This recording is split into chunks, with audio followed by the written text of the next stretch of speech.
Across our planet, the structures we build are a testament to our ambition, our needs, and our dreams. From the grandest industrial complexes to the humblest family homes, each is a hive of human activity. But what happens when that activity ceases? When the people leave, the machines fall silent, and the doors are locked for the last time.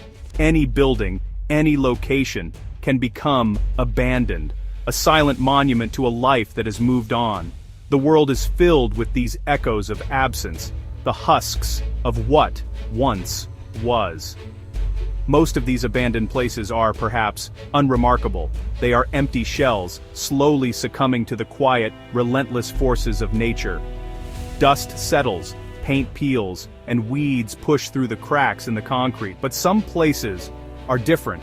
They hold stories that are too strange, too compelling to be forgotten. These are not just empty buildings, they are time capsules, preserving a moment of history, a failed ambition, or a tragedy that changed everything.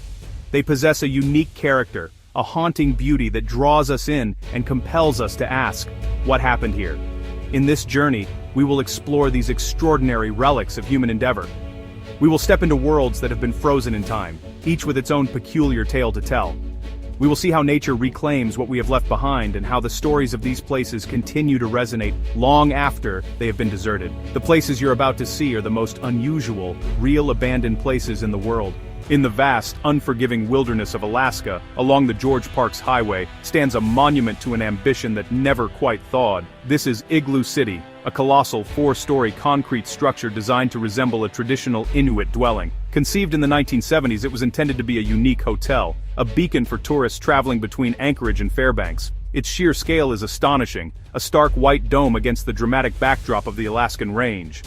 It was a bold idea, a dream, of creating a landmark that would be as memorable as the landscape itself. The construction, however, was fraught with challenges. The dream began to crack, quite literally, as the project progressed. The building's design, while visually striking, failed to meet the stringent building codes of the era. The windows were too small for fire safety regulations, and other structural issues proved insurmountable for the original builder, Leon Smith. Despite his best efforts and considerable investment, the hotel was never granted the necessary permits to open its doors to the public. It was a project frozen in its tracks before the first guest could ever check in. For decades now, Igloo City has stood vacant, a hollow promise on the side of a lonely highway. The interior remains a cavernous, unfinished shell, its concrete walls echoing with the winds that sweep across the tundra. It was never inhabited by paying guests, but it has not been entirely empty. It has become a clandestine destination for a different kind of visitor, the urban explorer, the graffiti artist, and the curious traveler, all drawn to its strange, isolated beauty. They leave their marks on its walls, a testament to its unofficial life as a roadside anomaly. The building has become a local legend, a quirky and slightly melancholic landmark, known to everyone who travels this remote stretch of road. Ownership has changed hands over the years, with various new plans proposed. A gift shop, a restaurant, another attempt at a hotel, but none have come to fruition. The logistical and financial hurdles of renovating such a unique, non-compliant structure in such a remote location have proven too great. The igloo remains in a state of suspended animation, a relic of a singular vision. Today, it stands as a powerful symbol of the clash between human ambition and the cold, hard realities of regulation and environment. It is a peculiar piece of architecture, utterly out of place, yet somehow perfectly suited to the strange and beautiful landscape it occupies. Igloo City never welcomed a single tourist, but its story and its striking, lonely form ensure it will never be truly forgotten. It is a hotel of ghosts, its empty rooms filled only with stories of what might have been. Deep within the bustling modern metropolis of New Delhi, India, lies a structure that feels like a descent into another time. This is Agrasan Ki Baoli, a protected monument and one of the most magnificent stepwells in the city. Carved deep into the earth, it consists of 108 steps that descend through 3 distinct levels, flanked by arched niches built into the walls. Its origins are shrouded in time, with legends attributing its construction to the mythical king Agrasan during the Mahabharata era, and its later rebuilding to the Agrawal community in the 14th century. For centuries, these steps served a vital purpose. In a land defined by monsoons and dry seasons, the Baoli was a dependable source of water, a cool refuge from the searing summer heat, and a community hub. Women would descend its stone stairways to fetch water, their conversations echoing in the cool, subterranean chambers. It was a place of life, a social center where the daily rhythms of the city played out. Its intricate architecture was not merely functional, it was designed to be a place of beauty and contemplation, a sanctuary from the world above. But the advance of technology brought an end to the era of the stepwell. With the arrival of modern water pumps and plumbing, the need to descend into the earth for water vanished. The Baioli, once the lifeblood of its community, was rendered obsolete. The water level dropped, and the once bustling steps grew quiet. The structure was abandoned, its purpose forgotten by the rapidly modernizing city that grew up around it. It became a hidden relic, swallowed by the urban sprawl of New Delhi. In its abandonment, however, Agrasen Ki Baioli found a new and mysterious life. The silence of the place became its defining characteristic. Stories and legends began to fill the void left by the water and the people. It is said that the dark water that once filled its depths held a hypnotic power, luring despondent people to their deaths. The echoing chambers and shadowy archways, once filled with chatter, now seem to hold whispers from the past, creating an atmosphere that is both intriguing and deeply unsettling for those who visit. Today, the Baioli is no longer forgotten. It has been rediscovered by locals, tourists, and filmmakers, drawn to its stunning architectural symmetry and its palpable sense of history. The steps are no longer used to fetch water, but to descend into a quiet, contemplative space away from the city's noise. Visitors sit in the cool, arched niches, imagining the lives that once revolved around this place. Agrasen Ki Baioli stands as a powerful reminder of how progress can leave behind structures of incredible beauty, and how these places can find new meaning as portals to a lost world. On a hillside overlooking the sea in South Korea, the cheerful facade of a duck-themed amusement park hides a dark and tragic history. This was Okpo Land, once a popular destination for families on Gyeongjae Island. It opened in 1996 to great fanfare, offering rides, games, and its signature attraction, a roller coaster shaped like a series of interconnected ducks. For a brief time, it was a place of laughter and joy, its bright colors and whimsical theme a beacon of fun in the coastal community. The joy, however, was tragically short-lived. The park's story took a dark turn when a young girl was killed in a horrifying accident on the duck-themed roller coaster. The park closed temporarily, but after offering compensation to the family, it inexplicably reopened without any significant repairs or safety improvements. It was a fateful decision. In 1999, history repeated itself in the most dreadful way. Another cart derailed from the same ride, flinging its occupant to their death. This second fatality was the final blow. Faced with overwhelming public outcry and the undeniable evidence of his negligence, the owner of Okpo Land vanished overnight. He disappeared without a trace, abandoning his business, his employees, and the site of so much tragedy. The park was left exactly as it was on its last day of operation. The gates were locked, but everything else, the rides, the ticket booths, the prizes, remained. The laughter was replaced by an eerie, profound silence. Okpo Land became a ghost park, frozen in the moment of its final, fatal failure. For over a decade, the park was left to decay, a haunting memorial to the lives it claimed. Nature began its slow reclamation, with weeds and trees growing up through the rides. Urban explorers and photographers were drawn to the site, documenting its slow collapse. The most chilling image of all was the single, lonely duck cart that still hung precariously from the very spot on the tracks where the final accident occurred. It dangled there for years, a stark and macabre symbol of the park's cursed history. Eventually, in 2011, the authorities demolished what was left of Okpo Land. The land was cleared, and today, a hotel stands on the site.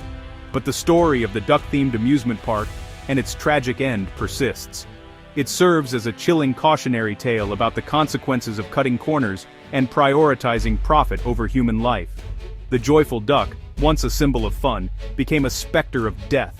And, its abandoned kingdom, a place where the echoes of screams lingered long after the rides had stopped. On the banks of the Monongahela River near Pittsburgh, Pennsylvania, there are these two colossal structures that rise up against the sky, kinda like ancient, rust-colored behemoths. These are the Carey furnaces, numbers 6 and 7, and they're actually the last surviving examples of their kind in the whole region. For most of the 20th century, this site was, honestly, the fiery heart of American industry, a true powerhouse of the U.S. Steel Homestead Works. Day and night, these blast furnaces just roared, turning iron ore into molten iron, which would then be forged into the steel that built America's cities, bridges, and, yeah, even warships. The scale of the operation here was just massive. Thousands of workers, known as furnacemen, toiled in these brutal conditions, dealing with searing heat, deafening noise, and constant danger. They were part of this complex, synchronized dance of labor and machinery, tapping the furnaces to release those rivers of liquid iron, glowing at over 2,000 degrees Fahrenheit. This was the raw, elemental power of the industrial age, a place that really embodied the grit and might of Pittsburgh's reputation as the Steel City. The Cary furnaces weren't just some factory, they stood as a symbol of national strength and prosperity. But, the world of steelmaking started to change. The decline of the American steel industry in the 1970s and 80s, brought on by foreign competition and shifts in technology, hit Pittsburgh really hard. The once mighty Homestead Works, which had stretched for miles along the river, began to shut down, bit by bit. In 1978, the fires in Cary Furnaces 6 and 7 were extinguished for the very last time. The roar of the blast was replaced by this, profound silence. The site was abandoned, and the thousands of workers who depended on it had to find a new way of life. For years, the furnaces just stood there, silent and derelict, slowly being consumed by rust and nature. Most of the surrounding steelworks were demolished to make way for new development, but a dedicated group of preservationists fought to save these two iconic structures. They recognized that the furnaces were more than just obsolete industrial equipment. They were actually a unique and irreplaceable monument to a bygone era of American history, a rare example of pre-World War II iron-making technology that you just don't find anywhere else. Today, the Cary Furnaces are a designated National Historic Landmark. They haven't been restored to their former state, but instead, they're preserved in their glorious decay. Now, they serve as a museum, a concert venue, and even a canvas for public art. Visitors can walk through this labyrinthine network of pipes, catwalks, and these towering stoves, guided by former steelworkers who share their first-hand accounts of life at the furnaces. The iron giants no longer produce steel, but honestly, they produce something just as valuable: a powerful, tangible connection to the industrial past and the human stories that were forged within their fiery embrace. Beneath the bustling streets of Manhattan, tucked away under the elevated tracks of the West Side Highway, there's this really peculiar and, kind of anachronistic collection. It's not some ancient tomb or a forgotten subway station, but actually something much more recent, yet just as obsolete: a phone booth graveyard.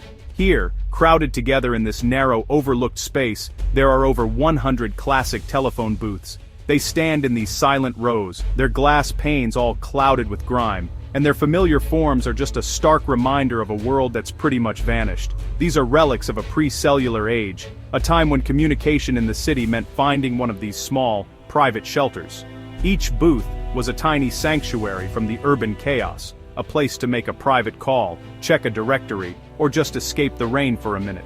They were an iconic and indispensable part of the New York City streetscape, as recognizable as a yellow taxi or a steam-billowing manhole cover. They were, honestly, the nodes of the city's nervous system, connecting millions of people one quarter at a time, but their demise was swift and, pretty much total.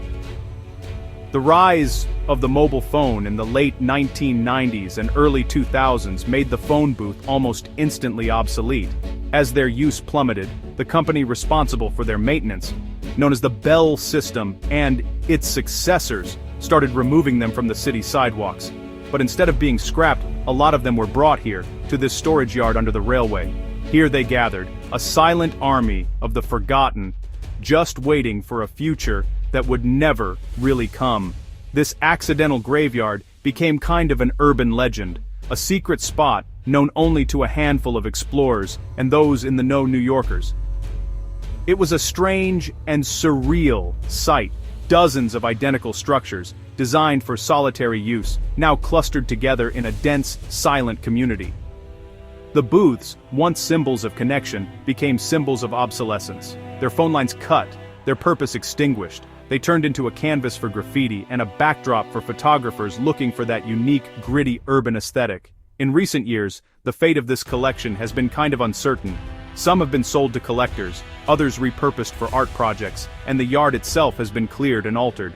But the image of this phone booth graveyard still remains a powerful one. It's a physical manifestation of just how fast technological change can happen, a reminder of how quickly the essential tools of one generation can become, well, the forgotten junk of the next. It's a quiet, kind of poignant memorial to the act of stopping, dropping a coin in a slot, and speaking into a receiver that's tethered to the wall. In the rolling green countryside of Wiltshire, England, nestled into a hillside, is a structure that looks as if it has sprung directly from the pages of a fantasy novel. Known locally as the Hobbit House, this small, whimsical dwelling is built of rough-hewn stone, with a turf roof and a charmingly crooked chimney. It wasn't built by a fantasy enthusiast or as a film set, but by a local farmer named Vince. It was an accidental masterpiece, a byproduct of his need for a simple shelter while tending his sheep. Vince was a man who lived close to the land. He built the house himself, using materials he found nearby: stone from the fields, timber for the frame, and turf for the roof to help it blend into the landscape. It was a labor of love, constructed without formal plans, guided only by instinct and a deep understanding of traditional building methods. The result was a structure of remarkable character and charm, a cozy, organic-feeling space that was perfectly in harmony with its natural surroundings. For a time, Vince lived here, a quiet, pastoral existence. The idyll, however, was not to last. The farmer's peaceful life was disrupted by the expansion of a nearby quarry. The noise, the dust, and the constant activity of the industrial site encroached upon his tranquil corner of Wiltshire. The very land that had provided the materials for his home was now being carved up and carried away. Eventually, the disruption became too much, and Vince made the difficult decision to move away, leaving his handcrafted stone cottage behind. The Hobbit house was left empty, but it was never truly abandoned by the landscape. With its living roof, it became even more a part of the hill it was built into. Sheep, perhaps the descendants of Vince's own flock, would often be found grazing on its roof, treating it as just another patch of pasture. The house stood empty, but not unloved, becoming a secret magical spot for walkers and locals who knew of its existence. It was a testament to one man's craftsmanship and his desire to live simply. Today, the Hobbit house remains on private land, its future uncertain. It is a fragile structure, slowly succumbing to the elements without a caretaker. Yet its story endures as a gentle and slightly melancholy tale. It speaks of a clash between two different ways of seeing the land, one as a resource to be extracted, and the other as a place to call home. The house stands as a silent monument to the latter, a whimsical, empty dwelling that reminds us of the simple, beautiful things that can be created by hand, and how easily they can be left behind. In the heart of Tirana, the capital of Albania, stands one of the strangest and most controversial buildings in Europe. It is a colossal pyramid, a brutalist concoction of concrete, steel, and glass, now scarred with graffiti and decay. This is the Pyramid of Tirana, opened in 1988, just a few years before the collapse of communism in the country. It was designed by the daughter and son-in-law of Enver Hoxha, Albania's long-serving and notoriously paranoid Stalinist dictator, as a museum to honor his legacy. For a brief period, it served its intended purpose. It was a shrine to the man who had ruled Albania with an iron fist for 4 decades, a place where the cult of personality he had built around himself was meant to be enshrined for eternity. The interior was lavishly decorated with marble and chandeliers, a stark contrast to the poverty experienced by most Albanians under his rule. But its life as a museum was short-lived. In 1991, the communist regime crumbled, and the people of Albania rejected the legacy of their former tyrant. The pyramid was swiftly repurposed. It became a conference center, a temporary base for NATO during the Kosovo War, and home to a local television station. But, as the years passed, the building fell into disrepair. It became a symbol not of Hoxha's enduring power, but of his failed ideology and the difficult transition to democracy. The youth of Tirana, with no memory of the regime, adopted the derelict structure as their own. They began to climb its sloping concrete sides and slide down, transforming a monument to totalitarianism into a makeshift, anarchic playground. The fate of the pyramid has been a subject of fierce debate for decades. Multiple governments have proposed its demolition, planning to replace it with a new parliament building or other modern developments. They saw it as an ugly relic of a painful past that needed to be erased from the city's skyline. However, each demolition attempt was met with strong opposition from architects, historians, and local citizens, who argued that to destroy the pyramid would be to erase a crucial, albeit painful, part of their history. They fought to preserve it as a reminder. After years of uncertainty, a new plan has finally taken hold. The pyramid is currently undergoing a radical transformation, being repurposed into a massive IT and technology center for young Albanians. The design will preserve the original concrete shell but open it up with glass and green spaces. It's a remarkable act of architectural and social alchemy. The structure, built to glorify a dictator who isolated his country from the world, will now become a place that connects Albania's youth to the future. It is a story of how even the most sinister of abandoned places can be reclaimed and given a new, hopeful purpose. On the serene shores of Cape May Point in New Jersey, a bizarre and imposing structure sits half buried in the sand. It is a massive, windowless concrete bunker, its stark geometric form a jarring contrast to the gentle waves and rolling dunes. This is Battery 223, a relic of the Second World War. It was built in 1942 as part of a network of coastal defenses designed to protect the mouth of the Delaware Bay and its vital shipping lanes from the threat of German U-boats and surface warships. Inside its thick, reinforced concrete walls, the bunker once housed 6-inch naval guns, ammunition storage rooms, and quarters for the soldiers who manned this lonely outpost. It was a fortress, built to withstand a direct naval assault. When it was constructed, it was not on the beach at all, but situated securely inland, over 900 feet from the water's edge and hidden beneath a covering of earth and vegetation. It was designed to be a hidden, formidable guardian of the coast, a silent sentinel watching for an enemy that, mercifully, never came. The war ended, and the threat of naval invasion disappeared. The guns were removed, the soldiers departed, and the bunker was decommissioned and abandoned. Its original purpose was gone, but a new, more relentless adversary took the place of the German Navy, the Atlantic Ocean itself. Over the decades, the natural forces of coastal erosion began to eat away at the shoreline. Year after year, storm after storm, the ocean crept closer to the forgotten fortress. The land that once concealed it was washed away, leaving the bunker exposed.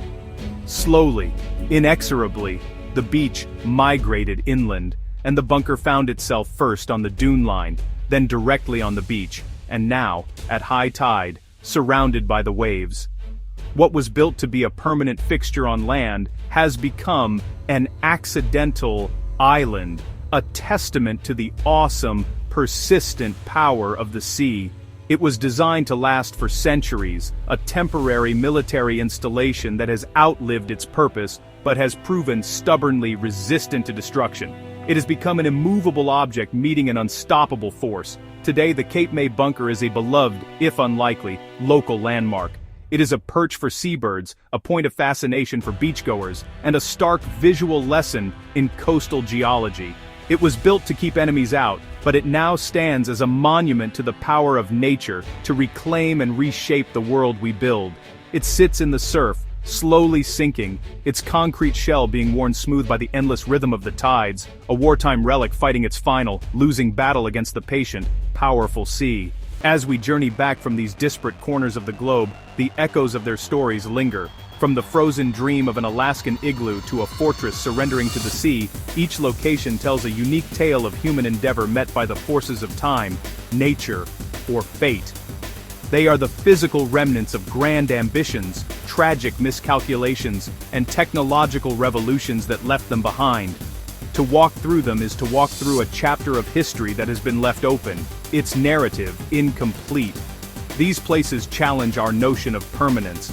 They show us that the solid, dependable world we construct is, in fact, fragile and transient. A bustling amusement park can become a memorial. A vital water source can become a mysterious cavern, and a monument to a tyrant can become a playground. They are not just ruins, they are active participants in a new story, the story of decay, reclamation, and rediscovery. They remind us that the end of one purpose is often the beginning of another, even if that purpose is simply to stand as a silent witness. These abandoned places are more than just empty shells. They're monuments to forgotten dreams, lost histories, and the strange stories that time leaves behind. They are a testament to the fact that even when we leave, something of us remains, captured in the peeling paint, the rusting steel, and the quiet, empty rooms. They are a poignant and powerful reminder that in the great unfolding story of our planet, our own human habitats are as temporary and as fascinating as any other.